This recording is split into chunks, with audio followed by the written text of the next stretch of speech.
dessinateurs, ils ont été exceptionnels ce soir. On va leur faire un triomphe, à commencer par Mario Montaigne.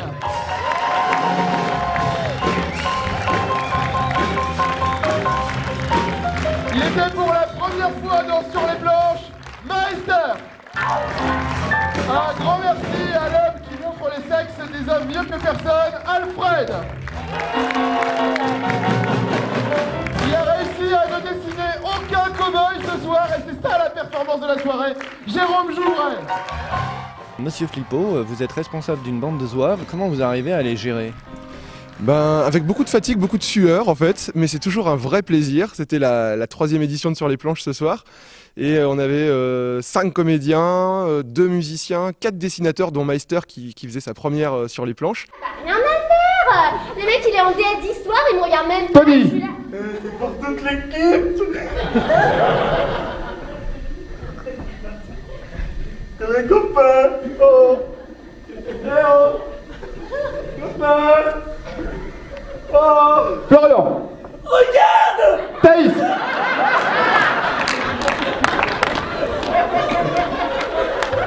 Alors j'ai travaillé un nouveau mouvement que... Florian. Thaïs. Tony.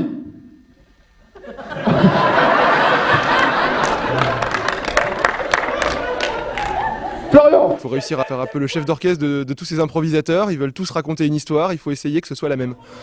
Oui, parce qu'ils sont tous doués, alors ils veulent montrer leur talent.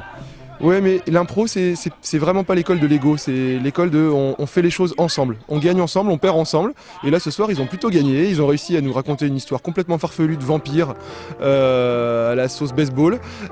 C'était une espèce de parodie de Twilight en mode BD. Ils étaient 15 à être les scénaristes de l'impro. Et pour autant, les histoires de chacun ont réussi à se réunir pour en faire qu'une seule. Plus l'avis du public qui met son grain de sel dans l'histoire. Et oui, l'impro, c'est pas juste vous raconter une histoire, c'est aussi prendre vos propositions. Et là, Sur les planches, ce qui est bien, c'est que c'est le public qui fait le casting, qui décide qui est le méchant, qui est le héros, où se passe l'histoire. Et ce soir, le public avait décidé que ce serait une histoire de vampire avec un capitaine d'une équipe de baseball, une méchante russo-hispanique, tout ça dans un lycée. Et à l'arrivée, ça donne une histoire qui s'appelait, je crois, Ice Cream et Dents Pointues. Et ça a plutôt pas mal marché. J'ai assisté aux répétitions, vous faites des exercices, c'est vraiment en fait très professionnel. Sur la construction, on était mieux sur le début. Là, pour le coup, il y avait un socle. L'incident, il est arrivé à la 4e personne déjà. C'est tard. On aurait dû être là. L'incident, il est là.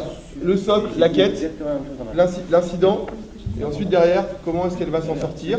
Ce qui nous laisse éventuellement le fait de quand on croit que c'est fini, il y a encore une difficulté qui se rajoute. C'est souvent ça dans les histoires.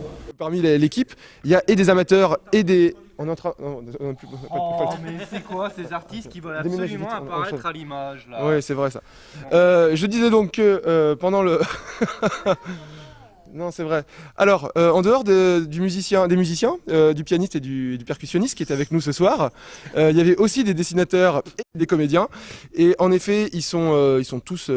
très pros, pour certains c'est leur métier déjà, ils font plus que ça, d'autres ont encore une vie professionnelle à côté mais sont très investis. À l'arrivée ça donne des gens qui s'entraînent régulièrement, qui apprennent à improviser ensemble et même l'impro ça se travaille, ça se répète, pas l'histoire que les gens ont vue ce soir mais le fait de jouer ensemble, de réussir à créer des images ensemble, ça se bosse. Ouais. D'autres spectacles lors du festival les 23 et 24 juin. Oui, je suis ravi parce que Mathieu Diez et Alain Ravuna de Lyon BD nous ont fait confiance. Ils ont fait confiance à l'équipe de la scène des ménages et ça fait 4 ans qu'on propose toute la partie spectacle vivant du festival. Et donc cette année, on a des nouveaux concepts qui arrivent. Bien sûr, il y aura des anciens comme Entre 4 planches qui marchent toujours bien. On va faire la pause s'impose dans la cour de l'hôtel de ville avec, où tous les gens vont pouvoir à leur tour... Avec Gérard Collomb ?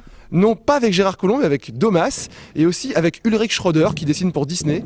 Et les gens vont pouvoir les voir dessiner en direct aussi, croquer. Et puis on fera la suite d'une BD de Florent Maudoux dans un univers fusion où là aussi il y a des super-héros dans une fac, si je me souviens bien. On devrait bien rigoler aussi.